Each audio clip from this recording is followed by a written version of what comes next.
Tara posts the driveway photo on a Saturday morning, keys held up, sold sign leaning against the mailbox, caption that just says, "We did it." The comments fill up fast. "So happy for you. You guys deserve this. Living the dream." 3 weeks later, Tara is standing in her own kitchen, doing math on her phone, trying to figure out if she can push the haircut another month, eating the same groceries for the 4th week in a row, not because she loves that specific pasta, but because she already knows exactly what it costs and doesn't have room to find out what something else does. Here's what nobody in that comment section knows. Tara's mortgage, taxes, and insurance combined now eat close to half of her take-home pay, well past the point most lenders themselves would call comfortable. And she got there by doing everything that's supposed to make you responsible: getting pre-approved, comparing rates, working with a real agent. This isn't a video telling you not to buy a house, or that homeownership is a trap in some blanket sense. It's a video about a specific, quiet mechanism that turns a genuine milestone into a monthly emergency, and why the shame people feel about it afterward is almost never actually their fault. Let me show you how it happens. My name is Alex, and I spend a genuinely unreasonable amount of time looking at where people's money quietly vanishes to, and sometimes where an entire approval process is built to answer a different question than the one people think they're asking. If you've ever felt like your house owns you more than you own it, hit subscribe, because today on Wealth Adjacent, we're taking apart the exact moment that trap gets set. Before we go further, a quick disclaimer. I'm not a financial advisor, this isn't financial advice, and buying a home is a genuinely reasonable, often smart decision for a lot of people. What I am here to do is explain the specific gap between what a lender approves and what actually feels comfortable to live inside, because that gap is where this entire trap lives. Let's introduce someone. Tara, early 30s, works in project management, saved diligently for a down payment for 3 years before buying. She's not reckless, she did the responsible things in exactly the order everyone tells you to do them. She just never questioned the number the bank handed her, because it came from a bank, and banks are supposed to know what you can afford. Let's start with the number, because it is genuinely a little unhinged. Most guidance around housing costs suggests keeping your total housing payment, mortgage, taxes, and insurance combined at or below roughly a third of gross income, sometimes framed even more conservatively when you account for take-home pay after taxes. Let me say that again. The commonly cited comfortable threshold sits meaningfully lower than what many pre-approval letters actually offer, because pre-approval is calculated around what a lender believes you can technically repay without defaulting, not around what leaves you enough room to actually live. Where does that gap actually come from? Lenders calculate pre-approval primarily around your income, existing debt, and credit profile, optimizing for the maximum amount they can responsibly lend without excessive default risk on their end. That calculation has almost nothing built into it for the actual texture of your life, how often you eat out, whether you have kids, what your car maintenance looks like, whether you'll want to travel, save for retirement, or handle an emergency without panic. The bank's version of affordable and your version of comfortable are answering two completely different questions, using the same 3-digit approval number as if it answers both. And here's the part that should make you sit up. A significant share of buyers report treating their maximum pre-approval amount as their actual house hunting budget, rather than as a ceiling to stay meaningfully under. Multiple studies on home buyer behavior find people who buy at or near their maximum approved amount are considerably more likely to report feeling financially stretched within the first 2 years than buyers who purchased comfortably below their approval ceiling, which sounds almost too obvious once you say it out loud. And yet the pattern repeats constantly, because in the moment, "you're approved for this much" reads like permission, not just a boundary. But approval itself isn't the trap. A number from a bank is just a number from a bank. Here's where it becomes a trap. A significant share of new homeowners report being surprised by costs that weren't part of their monthly payment calculation at all. Property tax reassessments after purchase, homeowners association fee increases, insurance premium spikes in certain regions, none of which show up in the tidy mortgage payment figure most people mentally budget around. And the genuinely uncomfortable stat sitting right next to it. A notable share of house-poor homeowners specifically report cutting back on retirement contributions, emergency savings, or basic healthcare spending to make housing costs work, meaning the trap doesn't just strain the monthly budget, it quietly cannibalizes the exact financial safety nets that would help if anything else went wrong. Read that twice. People are underfunding their own safety net specifically to afford the asset that was supposed to represent stability in the first place. Back to Tara. She got pre-approved for an amount that, combined with taxes and insurance, would have consumed nearly half her take-home pay at the top end. She didn't buy at the absolute maximum, but she bought close enough to it that a property tax reassessment 18 months in pushed her real monthly cost past where she'd mentally budgeted from day one. She hasn't missed a payment. She's never been in danger of losing the house. She's just been quietly, persistently squeezed in every other part of her financial life since the day she moved in, and because the house itself looks like success from the outside, she's never once talked about it out loud. She is not the exception. Most homeowners who describe themselves as financially stretched by their housing costs also describe themselves, when asked directly, as glad they bought, which is precisely what makes the trap so hard to name. It doesn't feel like a mistake. It feels like a milestone with a monthly asterisk nobody prepared them for, one that arrives quietly enough that by the time it's fully visible, moving isn't a simple decision anymore either. Now here's the part that turns this from a lending problem into a psychology problem. And this is the part that should genuinely fascinate you once you see it clearly. Once someone is inside a large, visible commitment like a mortgage, a well-documented pattern called escalation of commitment tends to take over. The tendency to keep investing more effort and resources into a decision specifically because of how much has already been invested, rather than reassessing based on the situation as it currently stands. Downsizing or selling feels like admitting failure on a decision that was publicly celebrated, which makes stretching the rest of the budget feel like the less painful option, even when it's the more expensive one over time. A researcher studying financial decision persistence found something almost too honest. People facing an overcommitted housing payment are significantly more likely to cut spending in less visible categories, retirement contributions, healthcare, savings, than to seriously consider selling or refinancing, specifically because the invisible cuts don't require telling anyone anything changed.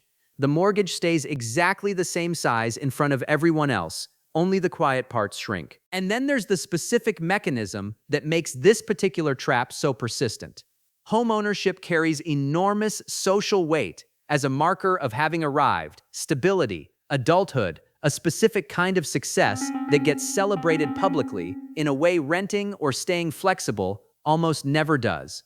That social reward gets locked in the day you buy, regardless of what the monthly reality turns out to be, which means the incentive to keep quiet about the strain is baked in from the very first congratulations comment.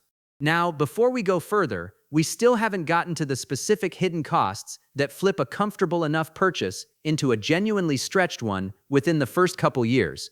Hold that thought, because first, the smaller leaks. Let's talk about the phrase that should trigger alarm bells the moment it shows up during house hunting. You're approved for up to. That phrase describes a ceiling, not a target, and treating it as a starting point for search criteria rather than a boundary to stay well under is one of the most common ways buyers end up closer to the edge than they intended, often without ever consciously deciding to aim that high. Then there's the maintenance cost blind spot, which people chronically underestimate, specifically because renting never required budgeting for it at all. A rule of thumb commonly cited among real estate professionals suggests budgeting somewhere around 1% of a home's value annually for maintenance and repairs, a figure that on a meaningfully priced home adds up to a genuinely large annual number most first-time buyers have never had to think about before, let alone build into their monthly math. There's a reassessment version of this pattern too, specifically around property taxes. In many areas, a home's assessed value gets updated at or shortly after the sale price becomes public record, which can trigger a tax increase that shows up months after closing, well after the buyer has already mentally locked in what they believed their monthly payment would be. It's not hidden maliciously, it's simply timed in a way that makes it feel like a surprise, even though it was, in a sense, predictable from day one. And then, the layer that catches people hardest. Insurance premiums, particularly in regions with rising climate-related risk, have been increasing meaningfully faster than general inflation in a lot of markets, which means a policy quote obtained during house hunting can look meaningfully different from the renewal premium a year or two later, quietly inflating the true cost of staying in the exact same home without a single decision being made by the homeowner at all. There's a financing structure version of this pattern too, worth naming specifically. Buyers who put down less than a certain threshold, commonly around 20%, typically get required to carry private mortgage insurance, an additional monthly cost that protects the lender, not the homeowner, and that often doesn't get factored clearly into the "can I afford this" conversation during house hunting. It's not hidden, exactly, it's usually disclosed in the paperwork, but it's the kind of line item that gets glossed over in the excitement of an accepted offer, only to show up as a genuine surprise on the very first mortgage statement. There's also an appraisal gap pattern that shows up specifically in competitive markets, where buyers waive contingencies or agree to cover the difference between an appraised value and a higher accepted offer price just to win a bidding situation. That gap, paid in cash at closing or rolled into a larger loan, effectively raises the true cost of the home beyond what the original approval math anticipated, in a moment where the pressure to simply win the house tends to crowd out the slower question of whether the adjusted numbers still leave room to breathe. All right, here's the section nobody wants anywhere near a calculator when a pre-approval letter just landed in someone's inbox. Let's do this through Terra, because abstract numbers slide right off the brain. Say instead of buying near the top of her approval range, Terra had bought roughly 15% below it, a genuinely achievable adjustment in most markets. Her monthly housing cost would have landed meaningfully closer to a comfortable share of her take-home pay, even accounting for the tax reassessment that hit either way. And the difference between those two monthly numbers, invested instead of absorbed into housing costs, compounds into a substantial sum over the life of the mortgage, money that in the version she actually lived was instead quietly extracted from her retirement contributions and savings every single month. Here's the framework I want you to carry around. Your pre-approval number answers the question, what's the most a bank will lend me? It does not answer the question, what will actually feel comfortable to live inside. Before house hunting, the real question was never, what am I approved for? It's, what specific monthly number leaves room for the rest of an actual life? And now here's where it gets almost cruel. If buying at the top of your approval range reliably produced better financial outcomes, you could defend stretching for it. It doesn't, reliably.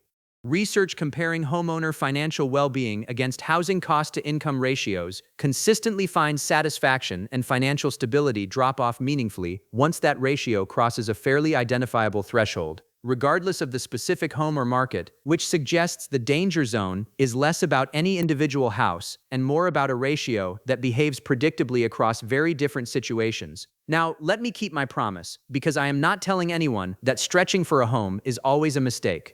I can already hear the objections, because I get them every time I make a video like this. First, but building equity is still valuable even if it's tight. Isn't that worth something? Fair point, and genuinely true. Equity built while house poor is still equity, and it's not nothing. But notice the actual trade being made.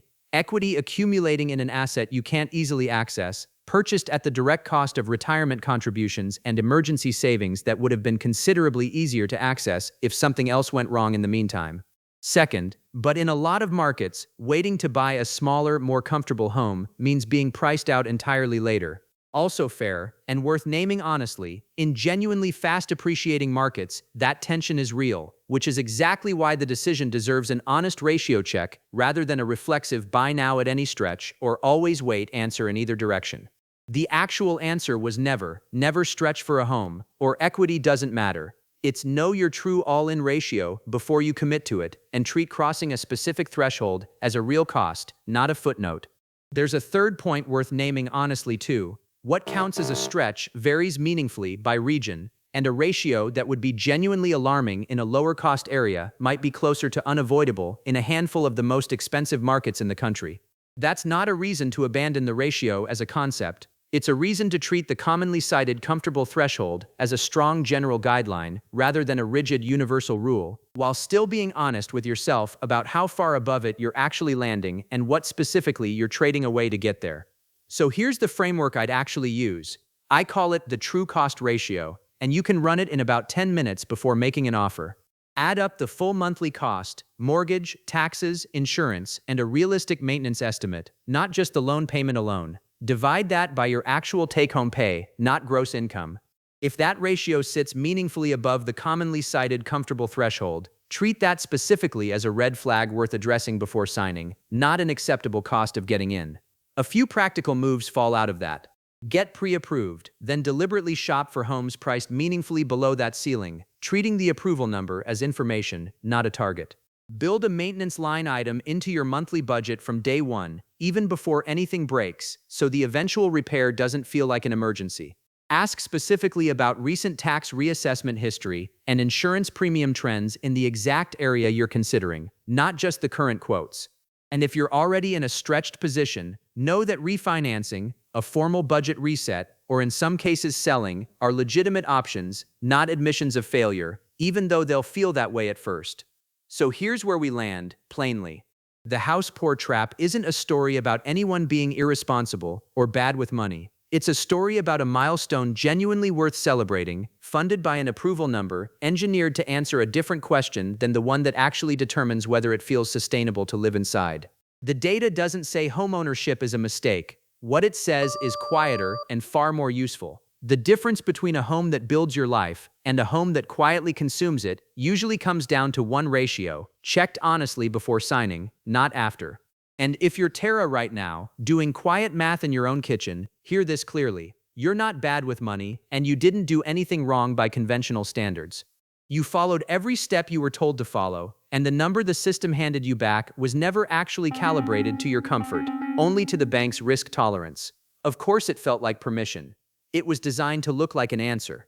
Seeing that it was only ever half the question is most of the battle.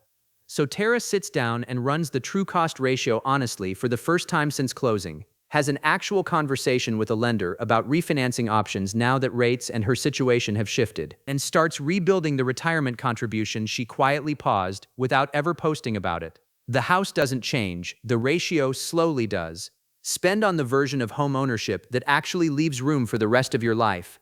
Skip the shame that was never really about a personal failure at all, just an approval number doing exactly what it was built to do. And the next time a pre-approval letter lands in your inbox, remember, that number was never the answer. It was just the beginning of the actual question. If this helped, hit like, subscribe, and tell me in the comments, did you know the real ratio to check before your pre-approval number became your search budget? I'll see you in the next one.